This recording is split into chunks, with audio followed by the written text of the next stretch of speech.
Hey guys, how's it going? I'm going to do a gear rundown type of video here. This first one will just be, gear show and tell, and then I'll make another one that's about why I do some of the things that I do during praise and worship and leading worship and that sort of thing. So to start out, I play Snarling Dog brain picks. I really dig these just because they're really rough where your fingers go and make it a lot easier to hold on to because my hands get pretty sweaty when I'm playing. When I lead, typically play this custom Strat that I built. I just started buying parts and piecing them together, and I put custom shop 1969 pickups in it. I have all the high-end electronics, CTS pots, and all that good stuff. When I play lead guitar, I like to play with humbuckers, and so I have this Gretsch Corvette. It's a vintage 1968. It has a P90 type pickup and a Bigsby type tremolo. These were made to compete with Gibson's Les Paul Juniors. So they kind of have that sound. I start out with the bass monster cables that they have that are for bass players just to help with low end response, and I find that it gives me a little more beef to my tone. First in the chain is a Buddha wah. Yes, I catch flack for playing a pedal that's called a Buddha at church. Next is the volume pedal, which goes out of the tuner out to the Boss Chromatic tuner. The first overdrive that I play through is the DoD Overdrive Preamp 250.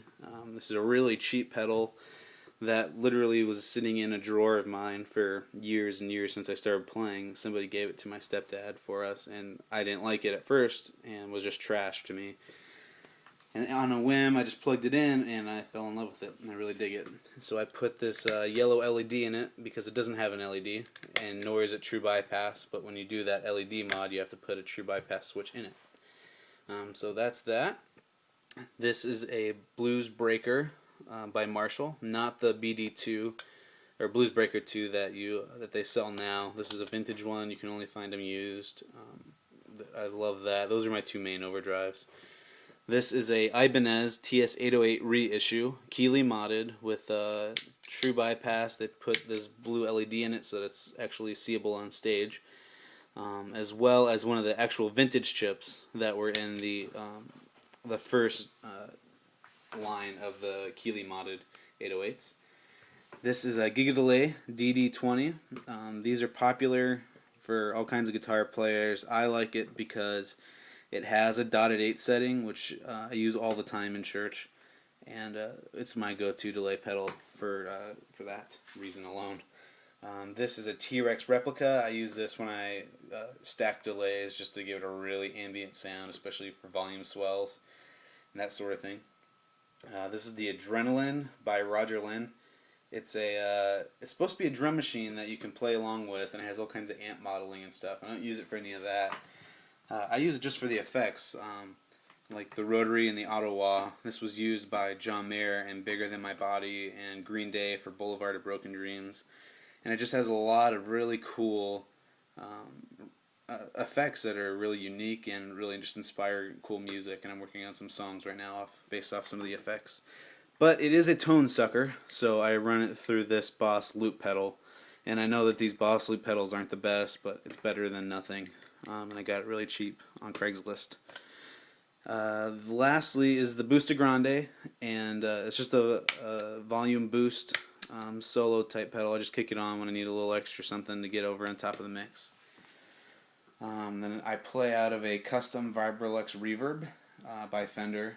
It's not a reissue like a lot of people think. It is its own amp that's similar to the custom one or the vintage ones. But I really like it. Just plugged into it one day and fell in love.